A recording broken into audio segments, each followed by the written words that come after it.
Bienvenidos a Corazón Churiurdin.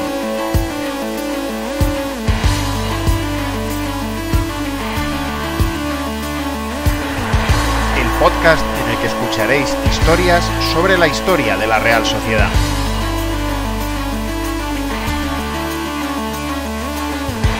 Soy Juan Rodríguez Millán. Arrancamos.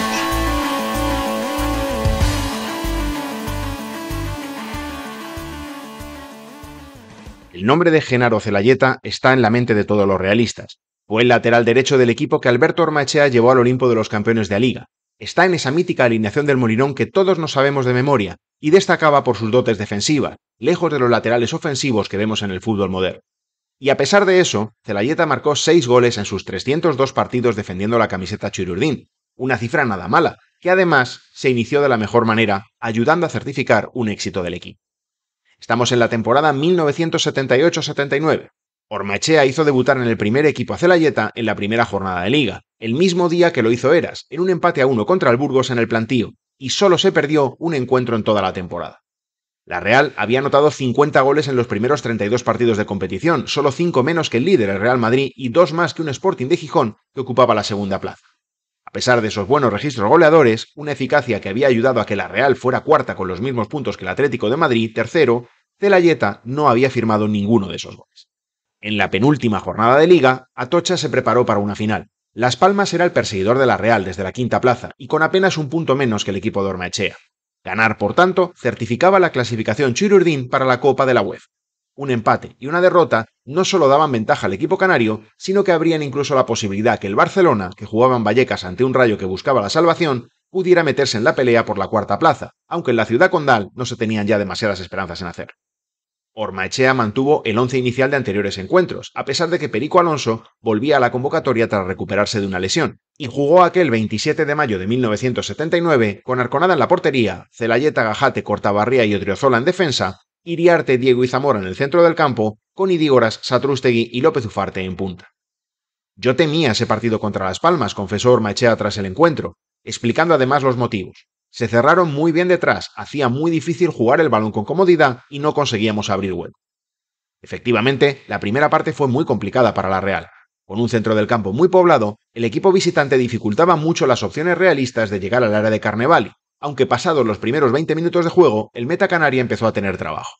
Satrústegui marcó, pero lo hizo en fuera de juego, y Soriano Aladrén anuló correctamente el tanto que habría inaugurado el marcador.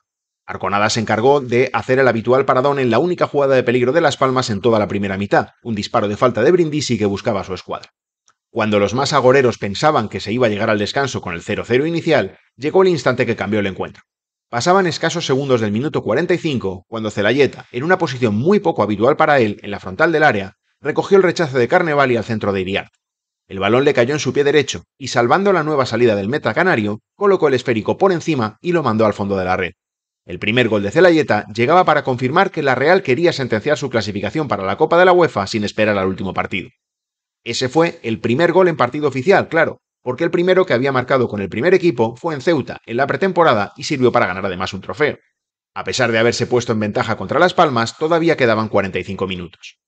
Ormaechea replegó y fortaleció en el centro del campo a los suyos, y el equipo canario, dirigido por Miguel Muñoz, empezó a tener la lógica prisa de tener que remontar el partido. No obstante, no tardó mucho la Real en sentenciarlo.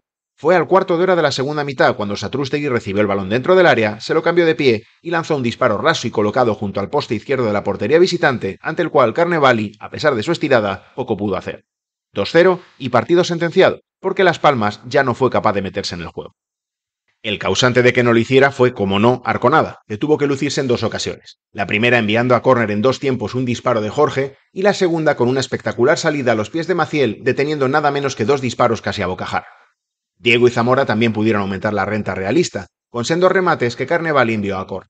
Alonso fue ovacionado cuando salió a calentar, aunque finalmente Ormaechea decidió que no jugara. Y antes del final, hubo también tiempo para un calentón de Diego, que respondió con una patadita a un balonazo que le pegó Félix tras señalarle Soriano Aladrén una falta. El colegiado saldó el lance con tarjeta para ambos.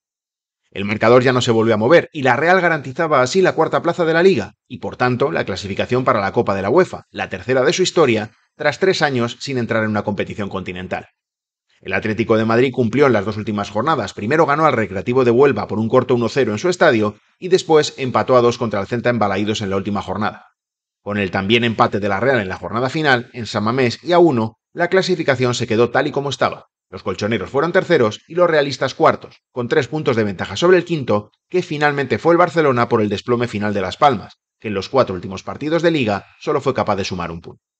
La Real estaba de nuevo en Europa, y el primer gol de Zelaieta, debutante además aquella temporada, había sido decisivo para poder celebrarlo incluso una jornada antes de que acabara la Liga.